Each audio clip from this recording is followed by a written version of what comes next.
Modéliser une pièce en 3D avec Tinkercad. Prendre en main le logiciel, ajouter et soustraire des volumes. Dans l'exemple, la pièce modélisée est constituée d'un cylindre et d'un parallélépipède assemblés entre eux, le parallélépipède étant percé de deux trous. On commence par le premier solide, on le pose et on lui place ses dimensions.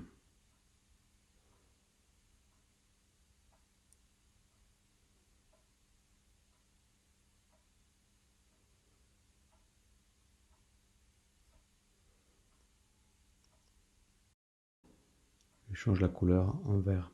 On le déplace pour laisser la place.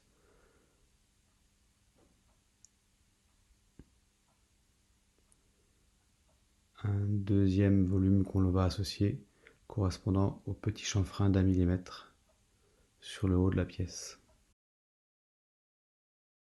On choisit la forme coin, wedge.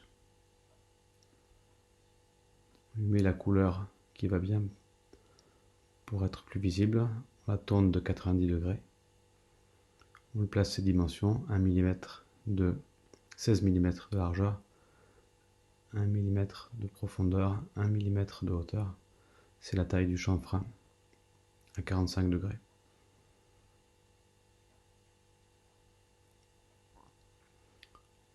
On place une box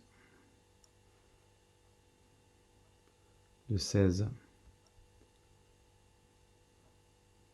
par 25 sur 1 mm de haut qui veut venir compléter le volume du chanfrein. On sélectionne les deux en appuyant sur la touche Shift du clavier et on aligne l'ensemble. On replace, on colle le chanfrein à la box, on les sélectionne tous les deux et on les regroupe. On aligne sur le même plan les faces arrière de nos deux volumes. On sélectionne le gros volume comme repère. On place à la bonne hauteur le deuxième volume et on l'aligne. Ici je l'ai aligné en le déplaçant pour être précis. On peut éventuellement l'aligner avec l'outil alignement. Je vais vous le remontrer sur une deuxième démonstration. On sélectionne nos deux volumes, l'alignement, et on choisit le guide qui va bien, l'axe qui va bien, la face qui va bien. Pas toujours facile à trouver. Et on groupe le volume, les deux volumes pour n'en faire qu'un seul. Nous allons maintenant nous occuper des perçages. Il faut placer une règle au coin du volume pour pouvoir placer nos perçages. On place le diamètre du trou, 4 par 4. La hauteur, et peu importe, il faut simplement qu'elle dépasse. On place le centre de notre trou à 8 et à 8. Ici on guide le centre du cercle. On copie et on colle un deuxième perçage, toujours à 8 et à 16 et à 18 cm ensuite de notre point de repère. On sélectionne les volumes, puis on les groupe.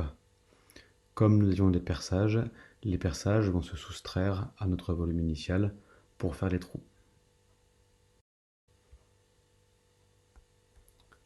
Pour finir, nous allons dessiner le cylindre de notre charnière.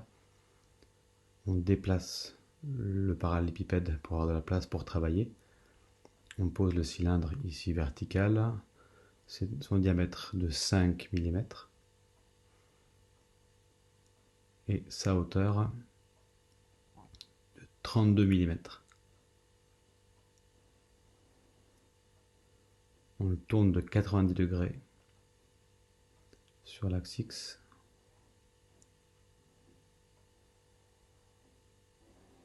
tourne notre vue. On place notre cylindre sur le sol à 0. On sélectionne nos deux volumes. On va aligner par rapport au parallélépipède les deux faces. On place une règle dans l'angle du rectangle pour pouvoir mesurer la position du cylindre que l'on va déplacer. Et ici,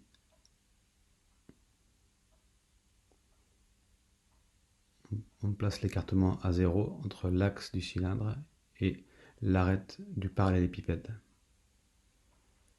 Notre cylindre est bien placé, on contrôle, on tourne, on sélectionne et on groupe l'ensemble